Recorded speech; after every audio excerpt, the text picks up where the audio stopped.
taking place right now. If you go next, this will show you what's actually happening at the current time. Again, $4.7 billion worth of construction. We're about 3/4 of the way through that. Either 3/4 of the projects have been either started or completed, and you see some of the construction photos there.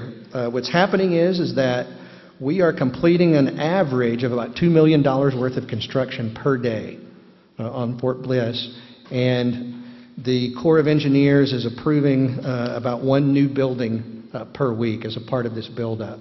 This has had some significant impact, positively and negatively, on various aspects of our community.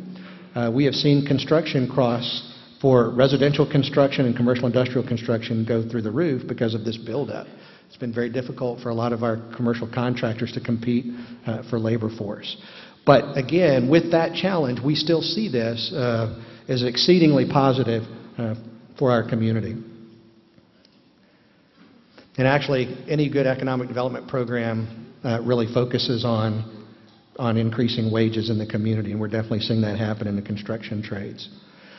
We did an economic impact study with our university, too, ahead of time to try and determine if we got a division size element, what would happen in the local economy. And what we see in the economic impact report is that since the buildup started in 2006, there's been about a $25 billion cumulative impact on the El Paso economy that's rippled throughout the El Paso economy. One of the things that we estimate is that once the end state happens of this net gain of 24,000 troop growth, it's going to create another 21,000 jobs in the economy.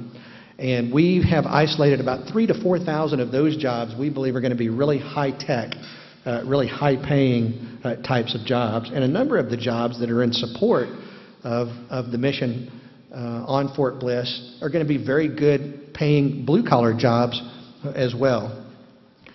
One of the other things I would point out from this briefing slide is that over the next several years, we're projecting a doubling of our sales tax revenue growth.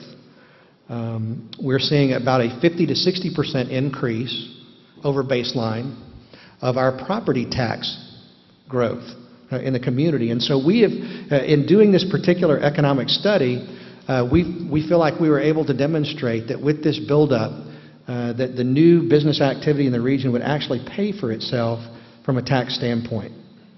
Go next. This is the population projection for El Paso and Texas, the red and blue line at the top of the chart. What you see there is that prior to the military buildup, we were already projecting population growth going out to 2040 that was going to be double the national average, the U.S. national average. And again, that does not include what we anticipate from Fort Bliss. What's happening over the next 5 years, we're actually seeing a doubling of our population growth in El Paso for the next 4 to 5 years. Next. So here's what I really want to talk to you about. This is a briefing slide. Congressman Reyes and I probably did about 40 presentations together to various Department of Defense leaders prior to the BRAC decisions. And this is one of the briefing slides that we briefed in every one of those sessions. And it was El Paso's strategic vision in support of Army transformation. Now, if you talk to any one of our men and women in uniform today and you just mention the word transformation, depending on what service you're in, it paints very vivid pictures in their minds. And so we spent a lot of time in our community trying to understand what transformation meant in the Army sense. And one of the things that we found out is that Army transformation didn't deal with just transforming the way that Army was going to fight wars, but a lot of other types of transformational items were how they train their leaders and how they interact in communities. And so we were very convinced as we met with Army leadership that transformation really went a lot broader than just transforming the capabilities of the Army and transforming the technology of the Army. So I'm going to just talk to you briefly about several points of our strategy, and then I'm going to go and give you just a few examples of what's happening and where we have gaps in the current strategy in El Paso. So if you'll, the first one, okay, I'm definitely going to need something here. Developing infrastructure, that's part of the strategy. Yeah, just keep building this slide out. Part of the strategy, too, is that we knew that we had to attract and support the right kind of private industry to support the mission, and particularly the new missions that were going to be located at Fort Bliss. The third arrow you see there is workforce development. It had to be a part of the strategy, again, in terms of supporting the mission, but also to meet the challenges of the community, the increased needs on education and health care, that there had to be a strong workforce development component to the community strategy. The fourth, higher education, research and development, and commercialization. Our higher education institutions in the El Paso region, particularly led by the University of Texas at El Paso, are playing a leading role in Army transformation as it occurs at Fort Bliss, but also in community transformation, and I'll share just a few examples of that. The next part of the strategy deals with public education.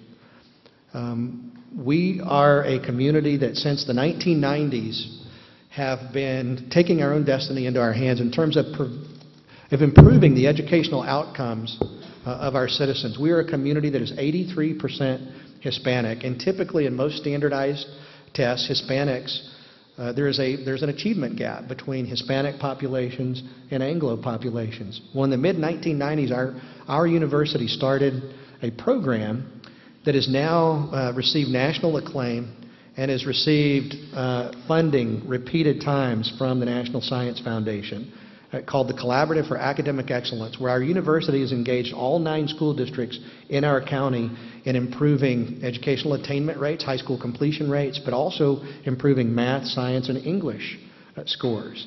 And one of the things that we have found out through this educational initiative, that we have actually, if you disaggregate the performance data, Hispanics, Anglos, and blacks in our community are now performing at higher than state averages and almost at national averages in many different educational performance indicators.